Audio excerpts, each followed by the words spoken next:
como é que tu enxerga a projeção de mercado para o setor educacional com a inteligência artificial presente e como as empresas elas podem se beneficiar disso ou, eventualmente, se não se adaptarem, podem correr riscos aí frente ao pertencimento no futuro dos alunos? Eu acho que, na verdade, quem já não entrou dentro da inteligência artificial do ensino já ficou tá para trás, atrasado. né? Porque eu acho que hoje, sabendo utilizar ou não, todo mundo já ouviu falar sobre a inteligência artificial de alguma Já é uma forma. realidade, né? Eu sempre digo assim, quando eu perguntava para minha avó e ela sabia sobre alguma coisa, quer dizer que aquilo era muito disseminado. Eu acho que se a gente perguntar para nossa avó, alguém com uma idade mais seniorizada, ele já ouviu falar o que é inteligência artificial, já ouviu alguém falando chat Já GPT. furou a bolha. Acho que isso é uma transformação, né? Talvez essa discussão de IA que a gente está fazendo hoje foi quando surgiu lá a rádio, quando surgiu o TV, que também fizeram.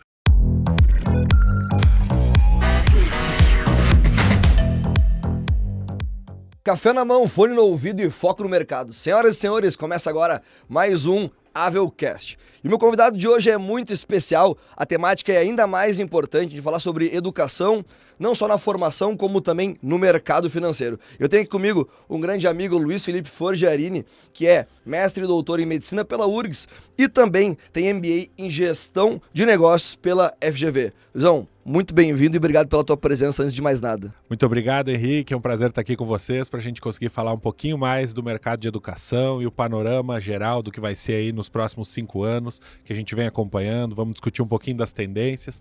Vamos aproveitar e fazer uma conversa muito prazerosa. Bacana, legal. Sabe que a gente se conhece já há bastante tempo e há muito tempo tu tá inserido nesse mercado. Inclusive, enquanto eu passava pela minha fase de formação de ensino superior, tu já frequentava a mesma faculdade que eu, naturalmente enquanto professor, enquanto diretor, e é legal que tu tem essa visão da evolução de crescimento da educação no Brasil. Hoje, tem várias empresas que compõem o mercado financeiro, que compõem a Bolsa de Valores, que são desse segmento, e elas passam por atualizações constantes no Brasil. E até sobre esse tema eu queria te perguntar, de 10 anos para cá, como é que tu vê e tu enxerga a evolução da parte educacional no Brasil? E aproveitar a pergunta também para, na tua visão, quais são as tendências que a gente tem de futuro para esse segmento? Perfeito, Henrique. Acho que a gente teve muitos desafios ao longo dos últimos 10 anos relacionados à educação, inclusive desafios não previsíveis também, né? Como eventos pandêmicos e outras questões. Então a gente teve uma variabilidade, inclusive, de alteração da população, alteração de tecnologias, né? Isso tudo fez com que a gente começasse um movimento migratório de modelos de ensino, né? A gente vem de um modelo de ensino muito focado dentro da área de presencialidade, a gente vem com o mercado expandindo dentro do ensino à distância, onde a gente começa, obviamente, pela particularidade do ensino à distância, conseguir expandir em fronteiras onde as instituições de ensino não conseguiam alcançar ou regiões que estavam descobertas, né? E ao mesmo tempo a gente começa a tirar um pouquinho da pessoalidade da educação. E aí isso também faz com que a gente tenha outros movimentos ao longo desses anos e que também aceleraram, eu acho, muito pela pandemia, que foi a questão da hibridização do ensino. A gente entendeu esse ensino à distância, a gente entendeu a oportunidade desse ensino e ao mesmo tempo a gente conseguiu alavancar outros objetos com presencialidade ou outras maneiras de chegar esse conteúdo para o estudante, que não só o estático, de uma maneira que a gente chama na educação de assíncrona, né? Ou seja, tu gravou e tu disponibiliza para o aluno. Não. Hoje a gente tem essas interatividades. Isso já é uma questão da educação, né? Eu acho que depois da pandemia em diante, nos próximos 5 anos, que é a tua pergunta, a gente vai muito para um movimento que se discute como community sense, né? Ou o sentimento de comunidade. As pessoas querem pertencer a algo, porque elas ficaram muito tempo distanciadas. Então isso faz com que a educação também tenha que trazer esse objeto de community sense, e a gente vê que mesmo mantendo o crescimento de produtos EAD, a gente traz outros objetos mais híbridos para serem atrativos na educação. E as pessoas começam a ter esse sentimento de pertencimento novamente, né? Obviamente que dentro de algumas áreas específicas, né? Como tu comentou quando tu fazia tua formação na área de negócio, eu sou proveniente da área da saúde, a gente tem especificidades em cada uma dessas áreas. E isso, obviamente, faz com que a gente possa ter algum modelo de ensino ou não, né? Não necessariamente todos os modelos se encaixam, mas a gente precisa olhar muito essas questões regulatórias, que na saúde são mais fortes, né? Hoje, a gente não consegue ter cursos em EAD da área da saúde, especificamente enfermagem, medicina, odontologia, né? Então, a gente precisa ter esse cuidado dessas particularidades. Mas, mesmo assim, isso é uma grande oportunidade. A gente disponibiliza que mais pessoas possam ser formadas e a gente começa a ter um movimento, né, onde a gente faz um amplo acesso à educação e à educação transformadora. Né? Como tu comentou, na minha trajetória eu sempre entendi que a educação ia me transformar. A gente se conhece há muitos anos, né, desde antes da gente entrar no ensino superior. E isso fez com que eu modificasse minha carreira. E hoje eu entendo educação e tenho uma empresa na área de educação justamente para isso, que eu possa ampliar o acesso para as pessoas e olhar para um mercado que também precisa ser rentável para quem oferta aquela educação. Claro. Né? Então acho que a gente não precisa ter uma perda de qualidade para tirar a rentabilidade, né? Ou vice-versa. A gente pode ter os dois andando junto. Pode encontrar uma coluna do meio. A gente tem um limite para os dois, né? Então, assim, a gente pode aderir, pode entender que uma qualidade um pouco inferior, qualidade eu digo no sentido de tecnologias hoje que estão disponíveis e N outros fatores e não em conteúdo, mas isso também vai agir diretamente dentro da rentabilidade. E hoje a gente começa a olhar que esses modelos também são rentáveis, né? Porque a gente equilibra isso de uma maneira diferente, né? Legal. E algo que eu queria te perguntar, tu trouxe essa evolução nos últimos anos dos modelos de educação que estavam disponíveis, vamos colocar aqui para o brasileiro, e algo que eu lembro é que no início, quando começou a ser ofertada o ensino à distância, o EAD, ele era de certa forma mais barato e a visão que se tinha era de um ensino de certa forma de menor qualidade ou uma segunda alternativa para quem buscava aquela formação, mas porventura tinha que conciliar um trabalho extenuante com uma formação, né, com uma formação acadêmica. E a pandemia, ela ajustou o modelo de todo mundo, né? Tu comentou sobre medicina, né? Desde telemedicina, ensino à distância para classes fundamentais, ensinos iniciais, até para questões de formação e graduação, né? Em faculdades e ensinos superiores. Eu te pergunto, depois da pandemia, não só para o ensino, mas a gente percebe para empresas agora também, vindo dos Estados Unidos, agora com a chegada do Trump, muitas empresas começaram a se manifestar essa saída da cultura woke, né? Então, do home office que se tornou uma realidade ainda mais forte na pandemia, para o retorno presencial das pessoas. Tu trouxe esse sentimento de pertencimento no ensino também. Tu percebe que no ensino possa estar acontecendo o mesmo movimento de retorno ao presencial, se não 100%, mas parcial? Sim, com certeza, que acho que faz todo sentido o que tu fala, né? A pandemia nos trouxe uma questão forçada, né? Eu sempre falo isso quando dou aulas, ainda agora muito menos dando aula, muito mais na gestão, mas quando eu dou aula eu falo assim, a gente transformou a mesa das casas dos brasileiros, né? Era o ambiente do escritório, era o ambiente de alimentação e era a escola do filho, ao longo da pandemia, né? Então, nem as famílias, nem as instituições estavam prontas, inclusive empresas e instituições de educação. Acho que a gente não ensinou ninguém a ter esse home office, né? Tu gerenciar uma equipe à distância, talvez tu tenha que ter outras skills diferentes do que presencialmente, né? Então, assim, muitas empresas forçadamente tiveram que levar todo mundo para home office, se adequar dentro desses trabalhos. Na época ainda eu estava à frente de uma instituição, a que tu estudou, inclusive, né? E pra gente foi um desafio gigantesco, né? A gente teve que fazer toda uma migração, sem estar com um sistema, com uma tecnologia adequada para fazer isso. Então, todo mundo teve que forçadamente ir para lá.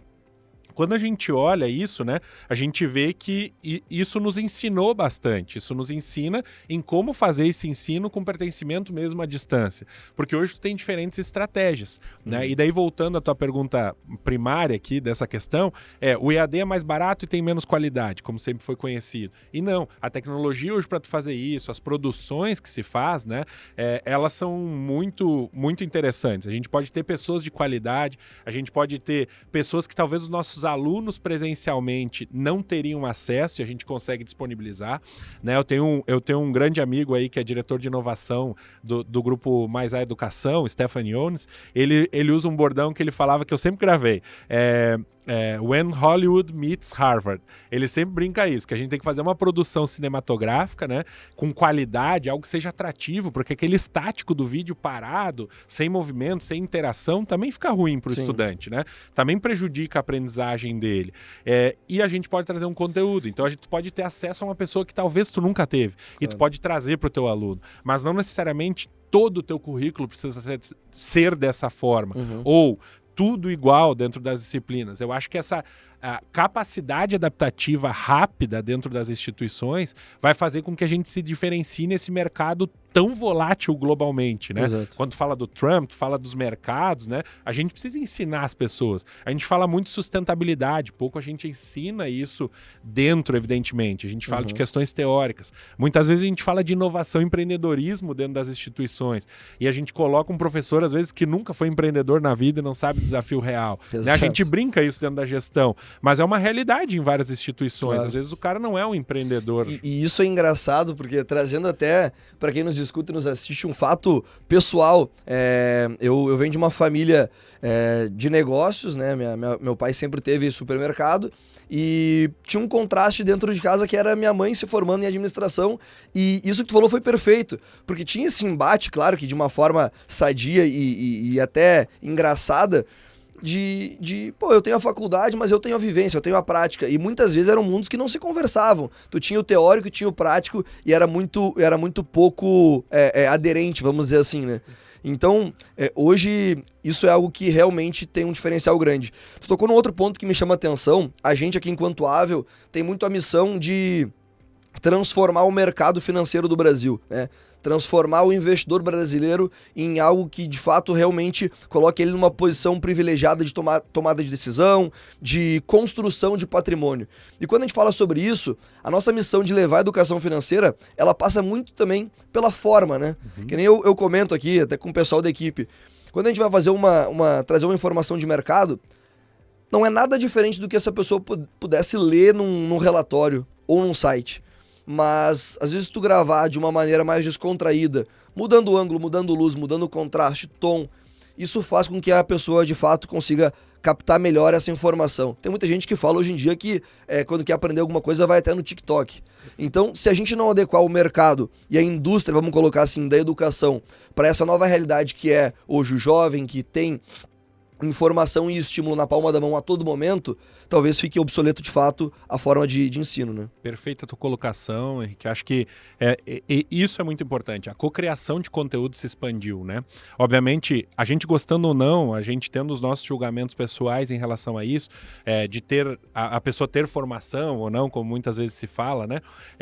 Isso acontece, isso é a realidade do aluno, porque é dessa maneira que ele está buscando conteúdo hoje, aprendizado, né? Hoje, se tu fala para um menino jovem, assim, ou para uma menina, pergunta sobre alguma habilidade ou algo específico que precisa resolver, às vezes eles vão lá e buscam um vídeo que até não é na linguagem nativa deles, eles compreendem, aprendem aquilo de alguma maneira e já querem te ensinar para tu executar. Então, se a gente não transformar os ensinos dessa maneira, dentro de algo exequível na realidade, a gente vai acabar ficando obsoleto, e isso que o mercado busca, né? Tanto é que a gente vê nos últimos anos, muitos movimentos dentro das universidades corporativas, né? As empresas estão formando as pessoas dentro da cultura e daquilo que elas entendem que são habilidades importantes para o trabalho deles. Então, a gente precisa também ter essa adequação dentro do mercado educacional. A gente precisa desenvolver essas skills que são importantes para as empresas, entender o mercado, né? Toda a sua transformação.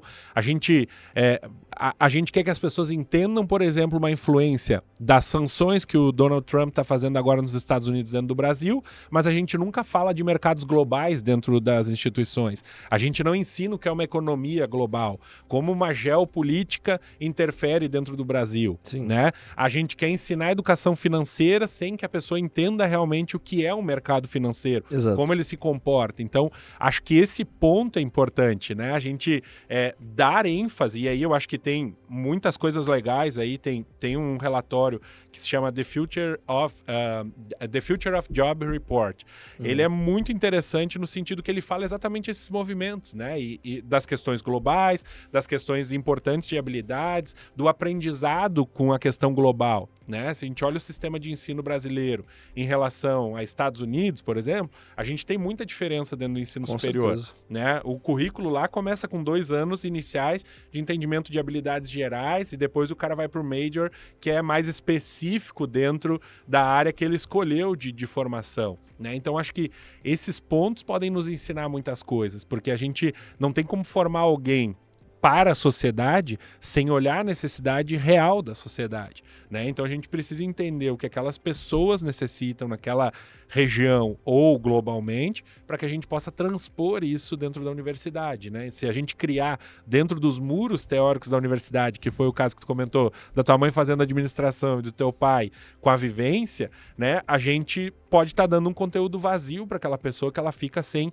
uma ação, né? E às vezes quando se depara com a realidade, acaba tendo a frustração de perceber que não é bem como ela imaginava, né? Perfeito, acho que isso é o ponto importante, né? Quando a gente instrumentaliza e hoje a gente tem um acesso absurdo a conteúdos, sejam eles corretos ou não, né? A gente hoje joga lá num chat GPT, ele te ensina, ele tutora hoje o aprendizado de alguém, a gente tem a DeepSeek aí crescendo também, né? Tem N formas aí para a gente poder fazer esses aprendizados. Hoje tem tutores virtuais nas escolas, né? Que oferecem, por exemplo, disciplinas online, que eles são baseados em inteligência artificial para acompanhar. Tu não tem mais aquele tutor do EAD antigo. Sim. Né? Então, assim, poxa, peraí, se tu não vai acompanhar a maneira de aprendizado do teu aluno, se tu não vai trazer relevância para a aplicação dele dentro das atividades, a gente vai ficar para trás dentro do ensino, né? Perfeito. Tu tocou num ponto que era uma das perguntas que eu tinha separado aqui e algo que a gente escuta com bastante frequência.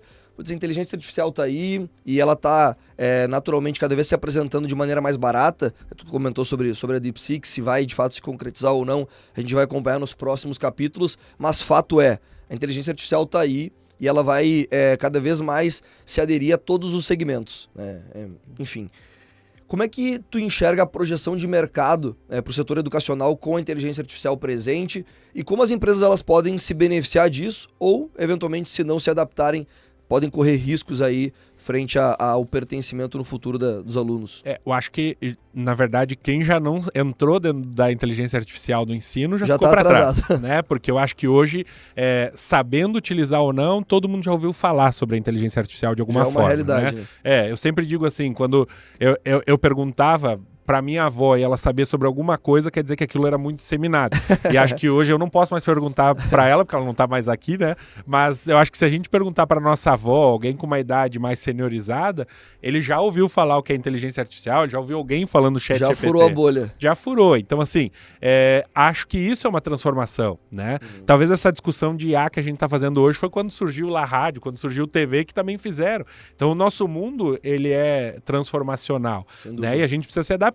Se a gente for falar de uma projeção de 5 anos, quando a gente olha a inteligência artificial e as escalas de aprendizado, por exemplo, nas versões do ChatGPT, né, no DeepSeek, que veio aqui já como open source, né, já mais aberto, olhando para a internet, cara, isso é um mundo, né? Se eles vão ficar ou não, eles já bagunçaram esse mercado também. E né? tem um ponto interessante quando se fala de inteligência artificial, e eu perguntei, naturalmente focado na parte educacional, porque é o tema fundamental da nossa conversa, mas a inteligência artificial ela vai ter desdobramentos para todos os setores. E hoje a gente fala, se a gente dá um passo atrás na bolha dos .coms, na chegada da internet, que foi super disruptivo também, ela não impactou só empresas de tecnologia, ela impactou o mundo como um todo. Exato. E a inteligência artificial ela vem com essa mesma proposta de valor. Olhando para mercado, né, isso a gente já até trocou bastante figurinha nos bastidores e no off, a gente percebe uma carência muito grande de educação financeira no Brasil. Na tua interpretação, isso pode ser algo que venha a compor aí uma grade curricular no futuro? Já tem tido essa discussão nos meios que tu permeia? Acho que é outro ponto muito relevante, né? Quando a gente fala de IA, a gente fala muito também de processamento de dados, processamento de informação, né? E isso, quando a gente olha reportes aqui que estão saindo agora, início de ano sai muito report, né? Quase 90% das empresas, 80 e poucos por cento das empresas, elas já apostam que isso vai ser a mudança desses próximos 5 anos, né? Quando a gente fala de sustentabilidade econômica, principalmente falando, também é um outro ponto interessante, porque a gente sabe que toda a questão global que vem se movimentando, E toda a questão local aqui de gestão, né, a gente tem aumento de inflações, a gente tem movimentos geopolíticos relacionados à questão de importação, exportação. Então, isso tudo vai movimentar muito o mercado. Como é que a gente vai conseguir uma alavancagem de aprendizado dessas pessoas? Quando a gente conseguir instrumentos que sejam mais rapidamente colocados à disposição da população. Quando a gente olha a inteligência artificial, obviamente ela precisa de tutoramento, né? Eu acho que ela não vem a substituir os professores ou o ensino, mas ela consegue nos dar uma escala de entendimento e de síntese, que é hoje o que também as empresas estão buscando, né? Sim. Por que tu vai fazer algum processo mais operacional, no sentido de não necessidade de um penso, se a inteligência artificial consegue sintetizar isso para ti em 1/10 ou até menor essa fração relacionada àquela atividade. E entregando da mesma qualidade. E entrega da mesma forma. E isso não tira também a independência do pensar em cima daquela informação e realizar. Então, acho que isso nos faz ser ainda um mundo mais acelerado dentro das necessidades e entregas, mas nos faz também ser mais eficientes, né? Porque hoje todo mundo fala assim que tem que sobrar um tempo para poder curtir mais com a família e tudo mais. Talvez essas acelerações e saber usar isso como um potencial, e o mercado já vê isso, né? Então é algo que a gente já modifica, a gente precisa trazer isso para a realidade, né? Um outro relatório que é legal para todo mundo que gosta dessa área de educação conseguir ler é o Trends Shaping Education, que saiu agora de 2025. Então ele traz todas essas questões de movimento global do que a gente precisa, né? De trazer as informações de inteligência artificial, de ramos de sustentabilidade, de ramos econômicos mundiais. Isso tudo vai aderir e vai modificar muito o cenário, né? E quem conseguir enxergar isso não só como gestão educacional, porque eu acho que a gente tem uma ponte muito grande entre o que está na gestão, o que curriculariza e o que evidentemente chega no nosso aluno, né? A gente vai ser muito eficiente e vai ter bons resultados em relação a isso. Só que, obviamente, tudo que a gente movimenta numa educação superior, ele demora alguns anos para entrar para dentro do mercado, então a gente precisa se antecipar. Se a gente está falando de 2030, nós temos aí 4, 5 anos até colocar nossos alunos no mercado. Então, ou a gente se movimenta em 2025, ou a gente vai surfar a onda atrasada e vai pegar uma marola, né? Bom, Luiz, tu comentou sobre tendência de mercado, eu acho que isso é super legal falar, né, desse ato que se tem até colocar uma nova ideia e essa ideia se reproduzir na prática e se englobar no mercado. E hoje, falando de mercado brasileiro, desse setor, a gente tem Edux, tem Cogna, tem Ser Educacional, tem Cruzeiro do Sul, tem Ânima, empresas que compõem esse nicho. Tu que é da área, vocês estão enxergando alguma dessas empresas se destacando em alguma frente ou tendo alguma postura diferenciada frente ao mercado de educação no Brasil? Acho que sim, Henrique, cada uma delas tem alguma particularidade em relação a isso, né? Acho que a Edux investiu aí também num processo de expansão muito grande, então vem crescendo também, tem uma capilaridade boa de marca, né? Tem o seu posicionamento já bem definido.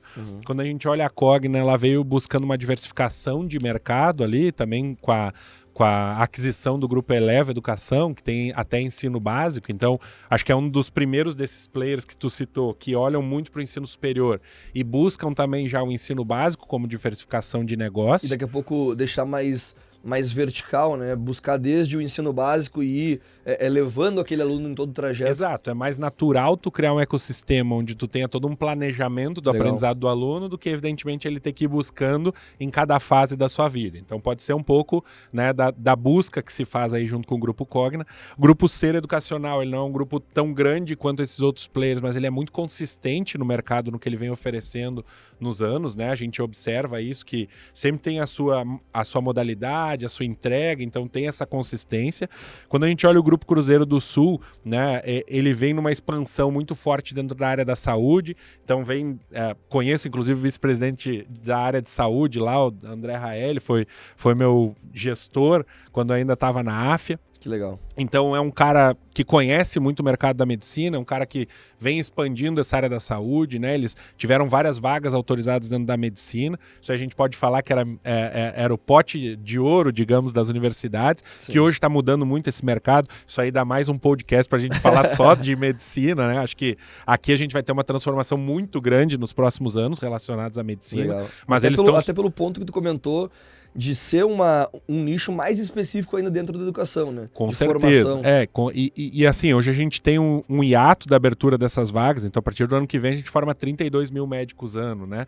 A gente tem ali em torno de 16.500, 17 mil vagas de residência, então a gente tem essas discrepâncias, que é onde o pessoal estava surfando as ondas ali, onde a AFIA surfou uma onda importante com a pós-graduação, então a gente vê esse movimento ali acontecendo, mas a medicina ainda é algo rentável para as instituições, né? E quando a gente olha a Ânima também tem uma capilaridade muito grande. Anos atrás eles fizeram a aquisição da Laureate no Brasil, então expandiram muito as universidades que compõem o ecossistema deles, e evidentemente a Ânima é um ecossistema, né? Então hoje também eles têm uma vertical que para mim é mais natural falar, que é a parte da Inspirali ali, que é toda a vertical de saúde, que eles trouxeram players importantes de gestão de mercado, montaram um time bacana, estão com um portfólio forte, então eles também devem avançar muito fortemente dentro dessa área. Quando a gente olha os resultados da Ânima, eles são muito atrelados aos resultados da Inspirali, né? Então acho que hoje a saúde nos traz esse movimento. 2025 a gente pode ter uma diferença legal ali em algo que até então em 2024 era pouco rentável às instituições, mas que quando a gente olha o mercado aqui do programa Pé de Meia que o governo fez, a gente teve um aumento de 23% dos inscritos em licenciaturas. Então a gente pode ter uma movimentação dentro das licenciaturas, virar um outro business interessante dentro do mercado. E a gente fala um pouquinho também, falei sobre a medicina com mais médicos para expansão de vagas, né? Falei desse Pé de Meia, o quão importante também são os olhares dentro das políticas públicas focados para esses resultados. Né? Então isso também determina muito o quanto a gente consegue expandir ou não.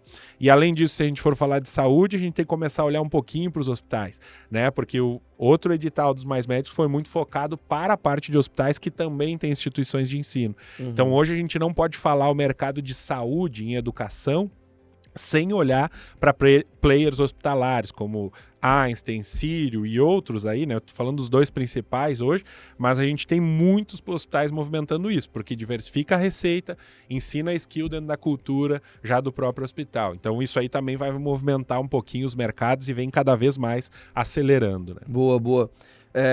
Bom, Luiz, foi um privilégio enorme poder mergulhar um pouco mais nesse mundo, nesse nicho de não só de investimento, mas de conteúdo como um todo. Acho que o Brasil, como tu mesmo comentou, ele tem muito a evoluir para estar aí a par de outras nações e culturas mais sólidas. Mas eu queria que tu deixasse um recado final para quem nos escuta. Qual que é a tua projeção aí para os próximos anos da educação no Brasil? E se tu tá otimista, se é uma projeção neutra, ou eventualmente se tu tá mais pessimista com o atual cenário e o que está por vir?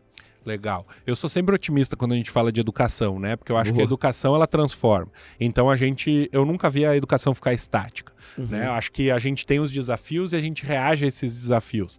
Então a educação, com certeza, nos próximos anos, ela vai se transformar, ela vai se adequar às sociedades, algumas instituições mais rápido, outras dentro da sua capacidade talvez um pouco mais lentas, mas todas vão fazer essa adequação, né? Acho que é importante a gente acreditar aqui, acho que eu já tive a oportunidade de ter formações fora do país, né? Já tive a oportunidade de morar nos Estados Unidos fazendo uma formação, Legal. Conheci o sistema de educação lá, mas ao mesmo tempo eu não deixo de acreditar, senão teria ficado lá. Né? Então acho que isso é o importante, assim, acho que a nossa crença e a nossa capacidade de aprendizado ela é muito grande no Brasil.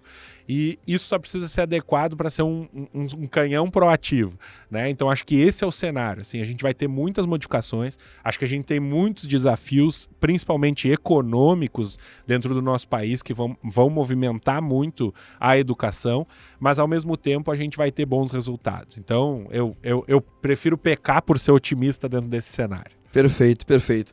Senhoras e senhores, hoje eu tive o privilégio de receber Luiz Felipe Forgiarini, que nos brindou com uma aula de conhecimento sobre o mercado educacional no Brasil, tendências e também sobre as empresas que compõem esse setor. Para você que gostou desse vídeo, curta, compartilhe e se inscreva no canal para que a gente possa trazer cada vez mais conteúdos e brindar você com muita informação de qualidade. Esse foi mais um Avelcast e até a próxima. Tchau, tchau.